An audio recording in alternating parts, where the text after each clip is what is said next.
Good afternoon, everybody. Good afternoon. How are you? Good. I'll let my staff get settled. There's a lot of news today, so I look forward to taking your questions. Good to see you.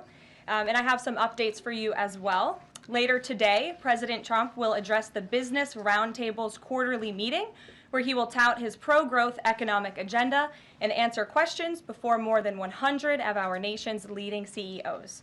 In fact, it's the largest attendance ever for this event because business leaders are so eager and encouraged by President Trump's return to Washington.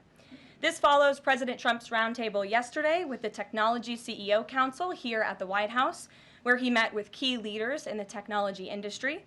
And last night, President Trump also held an official swearing-in ceremony in the Oval Office for Sean Curran, who is now the 28th Director of the United States Secret Service.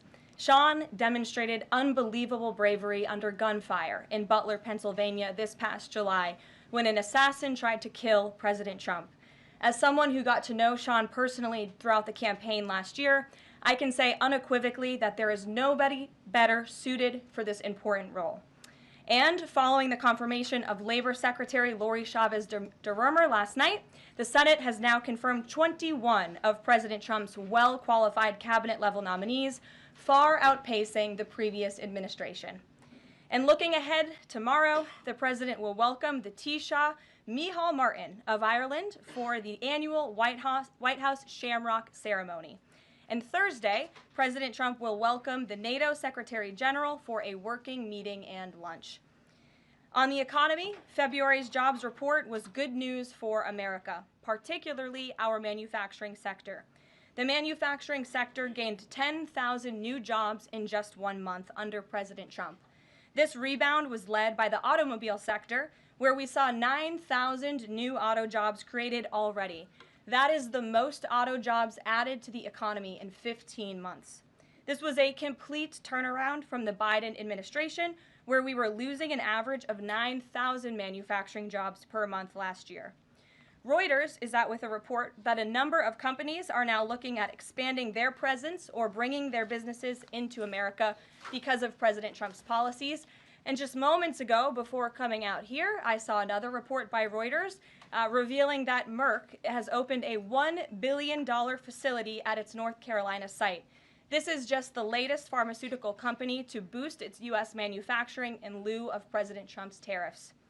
This announcement follows Eli Lilly's plans to invest at least $27 billion to build 4 new manufacturing plants here in the United States, and Pfizer has also said it's considering moving their manufacturing overseas right here to the United States of America. As the president has said over and over again, when we purchase products made in the USA, the profits stay here, the revenue stays here, and most importantly, the jobs stay here. And despite the globalist mainstream media's attempts to worry consumers, President Trump will not repeat the trend of past American presidents who broke their promises to the American public and smiled while they stuck a knife in the back of American workers and shipped their jobs overseas. Our country has lost more than 5 million jobs in more than 90,000 factories due to devastating globalization over the last 3 decades alone. North Carolina lost 300,000 manufacturing jobs, including 60% of its furniture manufacturing jobs in the years following NAFTA. And in Michigan, globalist policies destroyed 250,000 jobs, including 40% of the auto industry, which again we know is clawing back because of President Trump's action already. These are harrowing statistics that represent countless towns and families who have been completely destroyed. But the America Last globalist era is ending under President Trump. He will no longer allow our country and our workers, our hard-working American families, to be ripped off. On another very important issue for the president, he continues to work hard to secure the border. If you missed it yesterday, CBP launched an enhanced home mobile app with a new feature, the Intent to Depart, which offers unlawfully present aliens or those aliens whose parole has been revoked an orderly and defined process to notify the U.S. government of their intent to depart the country. The CBP Home app strengthens our mission to secure the border and provides illegal aliens with a straightforward way to leave now before facing much harsher consequences later. A new report from Bloomberg just found that the number of aliens trying to reach our country by traveling through the jungle to Central America dropped a whopping 99% last month. And this follows the incredible news that illegal border crossings plummeted last month as well, down 94% at our southern border from last February under the Biden administration. As President Trump made clear during his historic address to Congress, we must finish this job and continue to carry out the largest deportation campaign in American history. And that is why the president fully endorses the continuing resolution that is before Congress and was negotiated by Speaker Johnson. He is encouraging all Republicans to vote yes on this clean CR, which freezes funding at current levels and will prevent the Democrats from getting their long-awaited government shutdown. Voting against this CR will hurt the American people and kill the incredible momentum that President Trump has built over the past 51 days.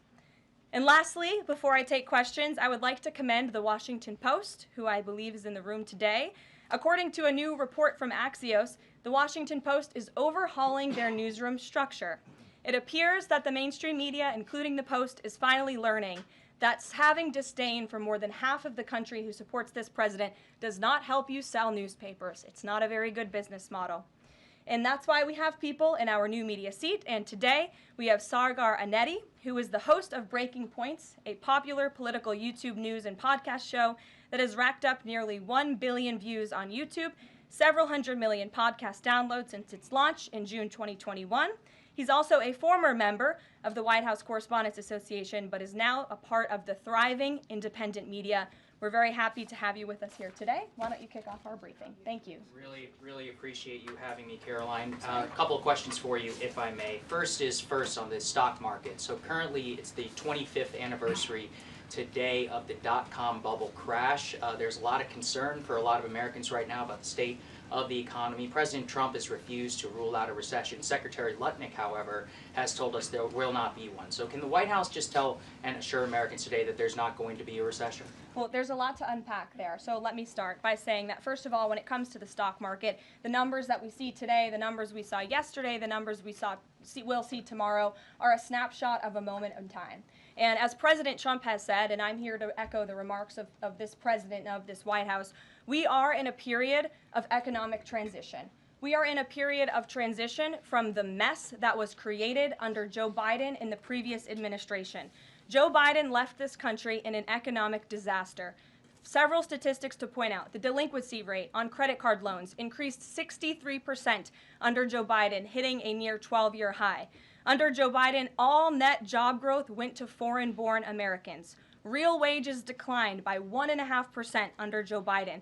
And as we all know, and this administration continues to combat, prices soared more than 20% under Joe Biden because of his reckless spending and economic policies. So we are in a period of transition from that economic nightmare under a president who had no idea what he was doing, never held a private sector job in his life, into a golden age of American manufacturing under a businessman and a deal maker in chief in President Donald J. Trump, who is implementing the formula that we know works. Look at President Trump's results in his first term. If people are looking for certainty, they should look at the record of this president. That's why the American people re-elected him back to this office.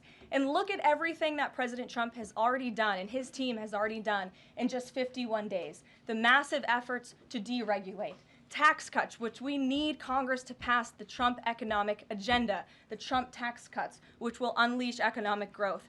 And the president also addressed this directly, I will point out as well, when you look at what he said on Air Force One. And he said he wants the American people to have so much money in their pockets they don't even know what to do with it. That's the intent of this administration, and we're working very hard every day on that goal. Second question on the CR. So President Trump came out today in a primary challenge against Congressman Thomas Massie. Congressman Massie's been a supporter of DOGE. He's been a supporter of Make America Healthy Again. What kind of message is this White House sending against a congressman who's sticking up for principles that he's long held in the chamber and voting against continuing resolution and spending?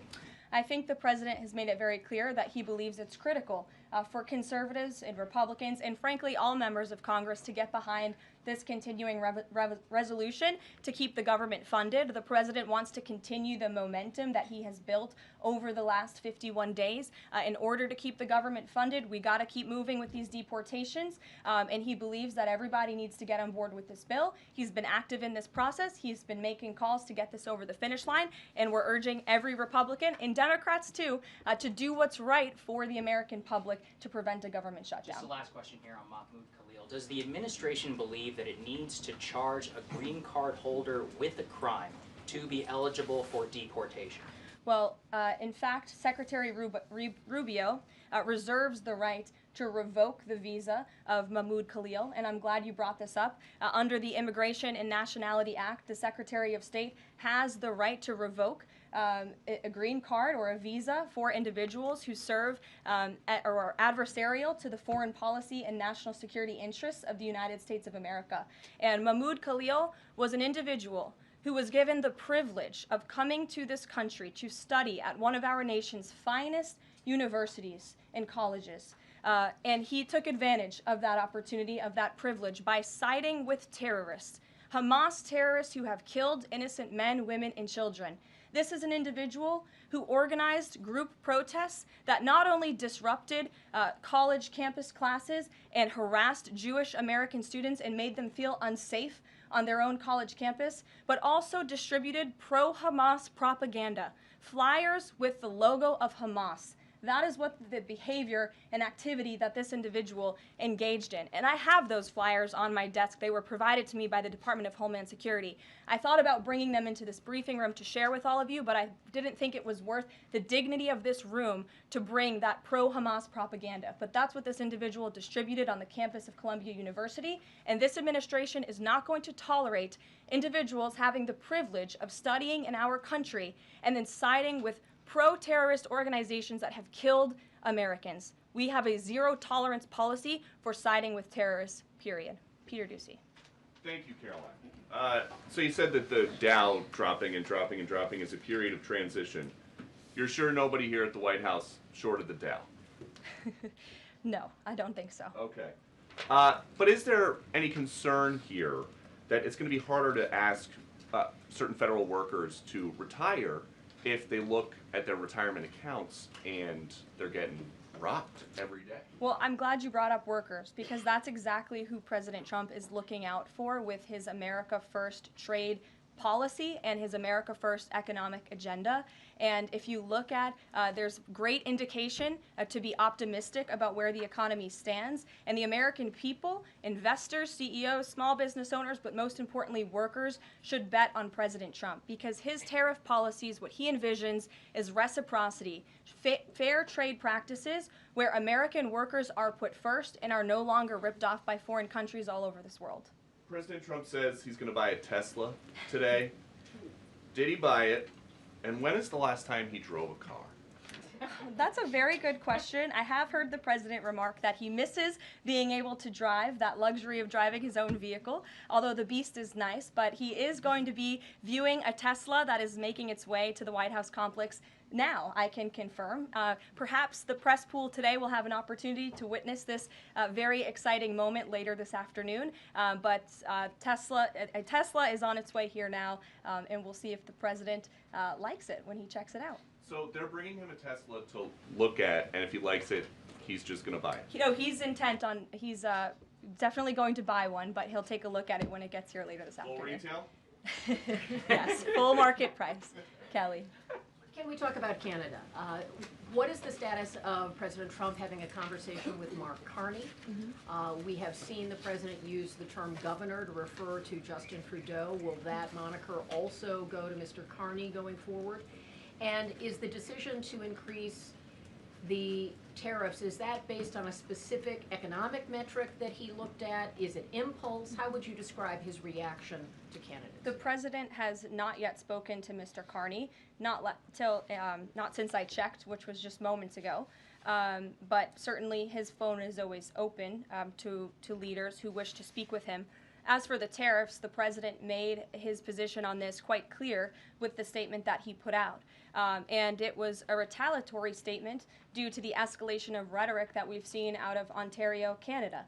The president saw the premier, Doug Ford, make an egregious and insulting comment threatening to shut down electricity for the American people, for hardworking American families. He made that threat. The president saw that and has an obligation and a responsibility to respond accordingly and represent the interests of the American people. So he has made the decision to add a 25% tariff. So now steel and aluminum tariffs will come into effect tomorrow at the rate of 50%. And our steel and aluminum industries have actually applauded these tariffs because, again, they know it's going to grow their industry here. It's going to allow them to export more steel that is made right here in the United States with American workers. Egregious and insulting are your words here, but that's what many Canadian leaders have said about the actions President Trump has taken toward Canada. And what do you think the timeline is for speaking to Mr. Carney? Because normally a sitting president speaks to a close ally very quickly when there's new leadership.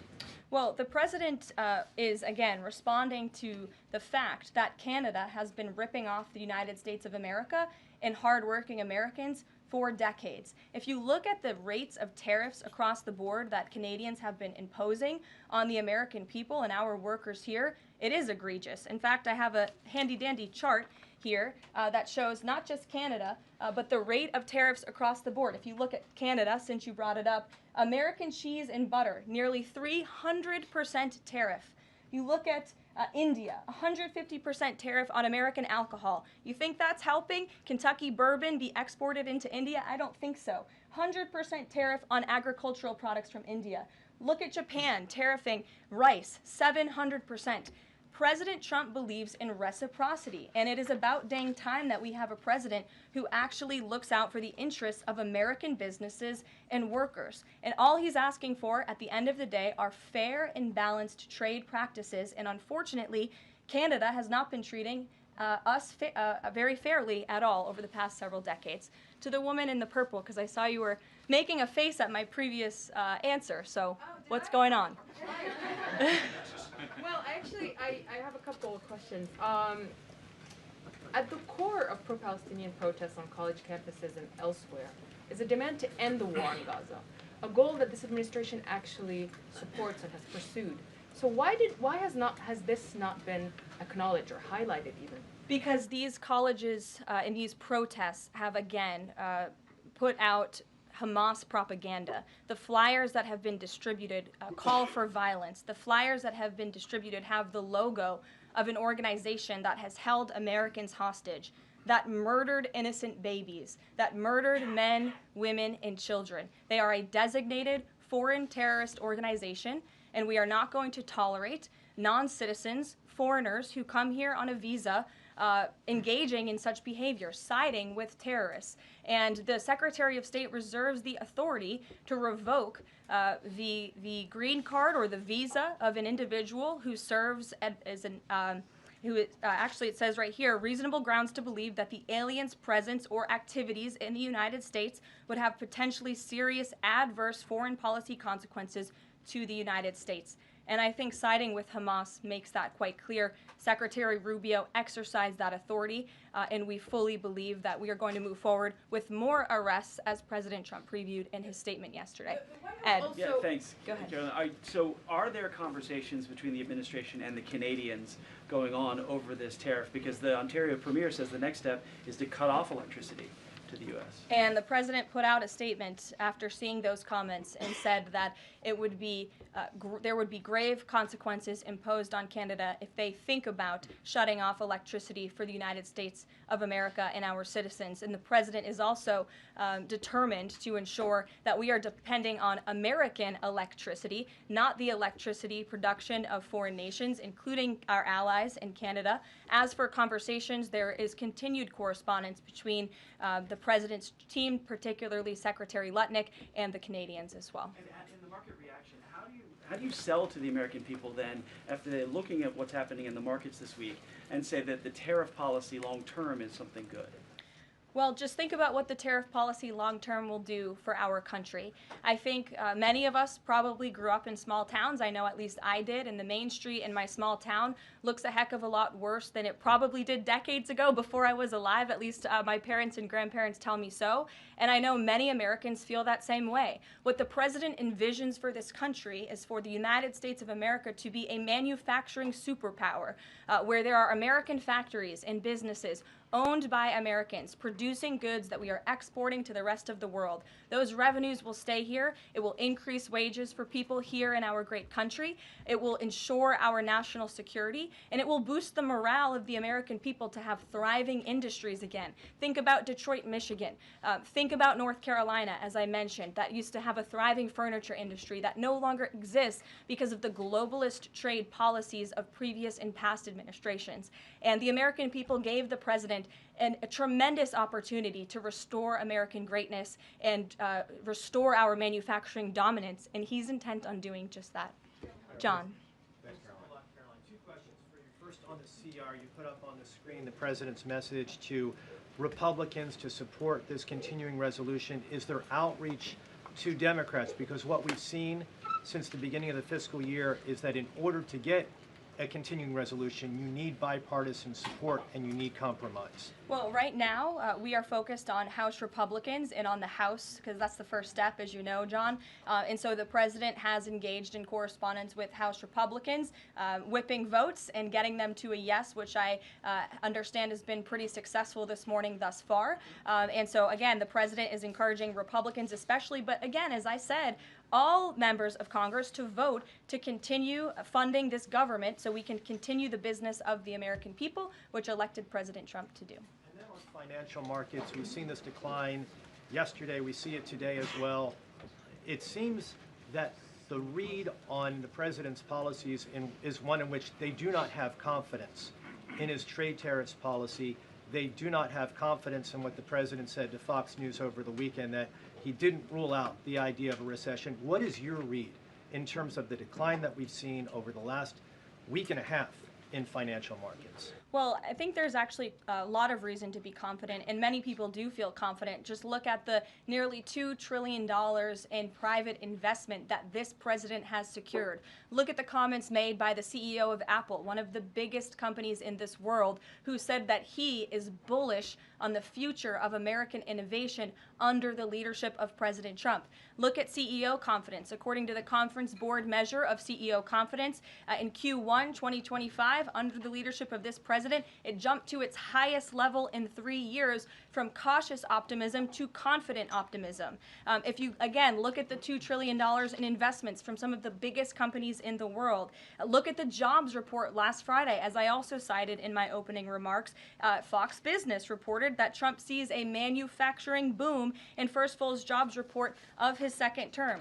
Look at the auto jobs that have already poured back into America. We added 9,000 new auto jobs. Those are sticky jobs. Those are good paying jobs. That's 9,000 American families who will now be able to live the American dream because of the policies of this administration. You also look at small business optimism. The NFIB put out a report this morning. Small business optimism continues to be far higher than it ever was under the previous administration. There's a lot of reason to be optimistic. And again, the American people, CEOs and people on Wall Street and on Main Street should bet on this president. He is a deal maker, he is a businessman, and he's doing what's right for our country. He wants to restore wealth to the United States of America. Michael, good to see you. Hey, Caroline, thank you. Two questions, if I may. Will the administration be providing any relief to states affected by the Ontario power tariff? Well, the president has made it very clear that Canada would be very wise not to shut off electricity for the American people, and we hope that that does not happen. As for what would happen if that does take place, I'll leave it to the president to make those decisions. And does President Trump share the Justice Department's concern over rising egg prices and possible collusion of big egg? Well, we definitely do share the concerns of the American people when it comes to the price of eggs. However, good news, the average cost of a dozen eggs is actually down since Secretary Rollins and President Trump announced their plan. It's down $1.85. So that's good news on the cost of eggs. And as we know, under the Biden administration, egg prices went up 22%. This is another example of an economic mess that President Trump inherited, and the Secretary of Agriculture and the President are focused on fixing it. Secretary Rollins put out a 4-point plan rather, to address this crisis, and she has been honest and realistic with the American people, as this administration always is. It will take about 3 to 6 months to get the egg supply back to where it should be, but she's focused, and this administration is focused on doing that every day. Karen. Thanks, Caroline. Just back on the markets, you said that what we're seeing this week right now on Wall Street is a snapshot of a moment in time. But does the president think he bears any responsibility for the turmoil in the stock market this week? Look, the president is unwavering in his commitment to restore American manufacturing and global dominance, and I think he doubled down on that this morning with his new statement and the tariffs that will be implemented tomorrow on steel and aluminum. And he has said recently he's not looking at the market. He said you can't really watch the stock market, but all of the gains since Election Day have been erased in the S&P 500. At what point, how far do stocks have to fall before the president considers it a factor and changes course? Again, as I just said, the president will look out for Wall Street and for Main Street, just like he did in his first term, and people on Wall Street and Main Street should bet on this president. He's doing what's right for this country. Nick, good to see you. Good to see you too. Thank you, Caroline. So, is the president prepared, like what we saw with Congressman Massey, to pressure other Republican lawmakers into supporting this continuing resolution? Well, he is very much, as I said, engaged in this process. He's been making calls to lawmakers on Capitol Hill, and I think his statements against Congressman Massey speak for themselves, and I will let the president put out any additional statements if he chooses to, but he fully expects all House Republicans to vote for this continuing resolution. And just to follow up, can we start to anticipate seeing more of the president weighing in on upcoming 2026 races like we saw this morning? I'm not sure about that. I'm not even sure if I'm allowed to speak about that from this podium. I would check in with our outside political team for guidance on future races and the president's involvement. Elena. Thank you. I wanted to ask about some comments Elon Musk made yesterday. He said that there is $500 to $700 billion in waste and fraud and entitlement spending. He called it, quote, the big one to eliminate. Earlier this month, he also referred to Social Security as a Ponzi scheme. Should Americans expect changes, big changes, to Social Security and Medicare? President Trump has been unequivocally clear on this. He is going to protect Social Security and Medicare benefits and Medicaid for hardworking Americans who paid into these entitlement programs and deserve those hard-earned benefits. And unfortunately, the mainstream media has taken Mr. Musk out of context. I saw a Bloomberg headline that our team actually worked on getting updated and fixed because it was so wrong, and it took Mr. Musk out of context. What he was specifically referring to cutting was the waste and the fraud and abuse that does exist in these programs. According to an IG report from the Social Security Administration, there's more than $70 billion of fraud in the Social Security program alone that we know of. And so the president will continue to protect these programs for hard-working Americans, and actually cutting the waste, fraud, and abuse out of these programs will protect it for hardworking Americans. But Caroline, respectfully, he said around $500 to $700 billion. There was no evidence to claim that, and also if that is the case, that would represent more than a third of what Social Security paid out last year, maybe 20% of Social Security and Medicare. Again, combined. if you read his full quote, he said, we think, so it's an estimate based on what he's seen. He's not saying definitively, he's saying that's what DOJ suspects and thinks. And that's exactly why DOJ was created, to ensure that we are investigating the fraudulent spending, the wasteful abuse across our federal government. And I would remind everybody in this room that 77% of the American people support this effort by Elon Musk and DOJ to identify such waste, fraud, and abuse. Caroline. Go ahead. Thanks, Caroline. You're welcome. If we could just step back for a second. When President Trump last addressed the BRT when he was on the campaign trail, his big push was on tax cuts. He's going there today as he's proposing tax hikes in the form of tariffs. I'm curious why he's prioritizing that over the tax cuts. He's actually not implementing tax hikes. Tariffs are a tax hike on foreign countries that, again, have been ripping us off. Tariffs are a tax cut for the American people, and the president is a staunch advocate of tax cuts. As you know, he campaigned on no taxes on tips, no taxes on overtime, no taxes on Social Security benefits. He is committed to all three of those things, and he expects Congress to pass them later this year. I'm sorry, have you ever paid a tariff? Because I have. They don't get charged on foreign companies, they get charged on the importers. And ultimately, when we have fair and balanced trade, which the American people have not seen in decades, as I said at the beginning, revenues will stay here, wages will go up, and our country will be made wealthy again. And I think it's insulting that you are trying to test my knowledge of economics and the decisions that this president has made. I'm now regret giving a question to the Associated Press. Mary, go ahead. Hey, Caroline. I have two, if that's okay. The first one was on Russia, Ukraine. I know Special Envoy Witkoff said yesterday that Zelensky apologized in his letter to Trump. Can you share any more about that letter and what else might be interesting from it that we don't know? Yes, the president did reference that letter, as you're saying, in his joint address to Congress. And I do have an update. As you know, Secretary of State Rubio and our National Security Advisor Mike Waltz have been negotiating with the Ukrainians today in Saudi. They will be providing a full readout of that meeting very soon. But I can assure you and everybody here and the American people that the news we've received from that meeting throughout the day and the president has been briefed on is positive. This meeting has been productive. I will let Secretary of State Rubio and our National Security Advisor speak to the specifics of what has taken place today when they are ready to do so when the meeting concludes. Lindsay, go ahead. Thank you, Caroline. Referring to Mahmoud Khalil, the president has said this is the first of many arrests like this. Does the administration have a rough estimate of how many arrests you're planning to make similar? I don't have an estimate. I do know that DHS, based on very good intel that they have gathered at the direction of the president's executive order, which made it very clear to the Department of Homeland Security that engaging, as I said, in anti-American, anti-Semitic, pro-Hamas protests will not be tolerated. So since the president signed that executive order and since Secretary of Known has taken the oath at DHS, they have been using intelligence to identify individuals on our nation's colleges and universities, on our college campuses, who have engaged in such behavior and activity, and especially illegal activity. And so I don't have a readout on how many arrests will come, but I do know that DHS is actively working on it. And I also know that Columbia University has been given the names of other individuals who have engaged in pro-Hamas activity, and they are refusing to help DHS identify those individuals on campus. And as the president said very strongly in his statement yesterday, he is not going to tolerate that, and we expect all America's colleges and universities to comply with this administration's policy. Jasmine.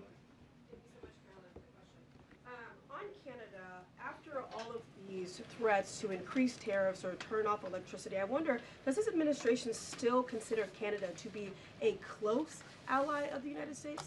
Well, I think Canada is a neighbor. They are a partner. They have always been an ally. Perhaps they are becoming a competitor now. But as the president also laid out in his Truth Social post today, he believes that Canadians would benefit greatly from becoming the 51st state of the United States of America. And I actually looked into some of the research about the cost of living in Canada, and the cost of living is much higher than it is here in the United States of America. The average cost of a home in Canada is much higher. In Quebec, the highest tax rate for an income of $150,000 or more is 53.3%, more than half of Canadians' incomes they are being taxed on. So the president has made it clear that he believes Canadians would be better served economically, militarily, if they were to become the 51st state of the United States of America. Reagan. Thank you, Caroline. A week ago, Attorney General Bondi said a truckload of Epstein files had been delivered to her office from the SDNY. When can we expect those files to be released to the public? I would defer you to the Department of Justice. I don't have a timeline here. Do you have any update on the JFK files? I don't at this moment. Again, I would defer you to our DNI director, Tulsi Gabbard, and also the Department of Justice. I know that they are working on that diligently, as the president requested them to do. Christian. Thanks, Caroline. Two questions. Since we've been talking a lot about tariffs, have there been any updates on standing up the External Revenue Service to collect revenue from there? Well, we need reciprocal tariffs to go into effect first, and as you know, the president will be rolling those out on April 2nd, and then the next start of that process is collecting that revenue to ultimately create the External Revenue Service, which Secretary Lutnick is working very hard on and is quite enthusiastic about, if you have noticed from his media interviews. Can the president do that through executive action, or will it require legislation? Well, the president already signed an executive order to direct the Secretary of Commerce to establish the External Revenue Service, or at least to identify ways in which it can be done. I would defer you to the Department of Commerce for more on specifics on that. Sure, in the back. Thank you very much, Caroline. I have a few questions on South Korea and North Korea. First question, as you know, South Korean President Yoon has been released from illegal detention. What is the reaction of the United States as an ally? Is there a possibility of a summit with President Trump when President Yoon returns? Second question on North Korea. North Korea launched the several ballistic missiles into the west coast yesterday. What is the White House's reaction on this? Sure.